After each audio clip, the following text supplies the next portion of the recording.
tensions, the US Secretary of State Mike Pompeo weighed in too. Speaking on US television on Sunday, he said there was enormous evidence that the coronavirus pandemic originated in a laboratory in Wuhan in China.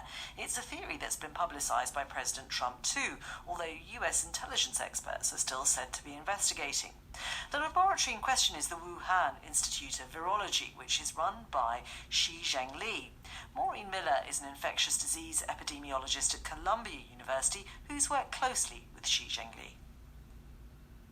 Unfortunately, I think it is a conspiracy theory, and it's being used to deflect the situation on the ground in the United States. How can you be so sure? Well, I know Zhengli very well. She is a rigorous, diligent scientist, and she runs a tight ship. I've seen the labs. They look very comparable to the labs at Columbia University, where I'm affiliated. So I find it extremely difficult to believe that the source was the Wuhan laboratory. But it could have been an accident. I mean, one of the theories that is that an infected animal could have been destroyed, but a lab worker is then accidentally infected.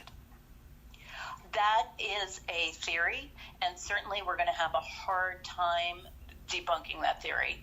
However, there is some evidence that the initial epidemic may not even have begun in Wuhan. There was a study done by a group at Cambridge that looked at the first 160 viruses from different people around the world, and what he found was that the human sequences most similar to bat sequences were found in Guangdong, China, which is the province where the original SARS outbreak occurred. And that makes a lot of sense because that is where the bats who circulate with viruses, that's where they live.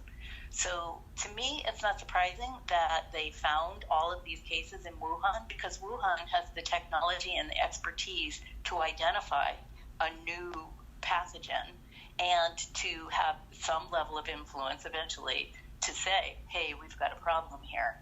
The difficulty is people have pointed the finger at this laboratory because it's near where the first known large cluster occurred in Wuhan.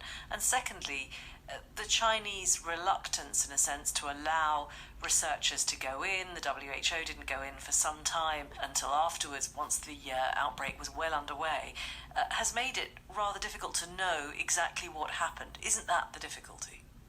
Absolutely. The Chinese did themselves no favor in so many ways, and they continue to not share information or allow access.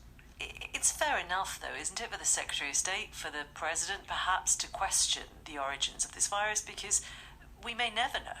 I think ultimately it's way too late. I mean, there are just so many cases, and I suspect there are many cases that were unreported. But so you accept that China bears some responsibility for the spreading of the virus? Absolutely. The one caveat I would give is they were not looking for something new. And they were certainly not looking for something new in the populations who interact with bats. One way that we could look at it would be to look if there was an increase in deaths in September, October, November in various provinces. Unfortunately, the civil registration that registers births and deaths in China is not the strongest. So unfortunately, there's going to be enough circumstantial evidence for people who want to believe that it initiated in a lab to believe that. Epidemiologist Maureen Miller. Brazil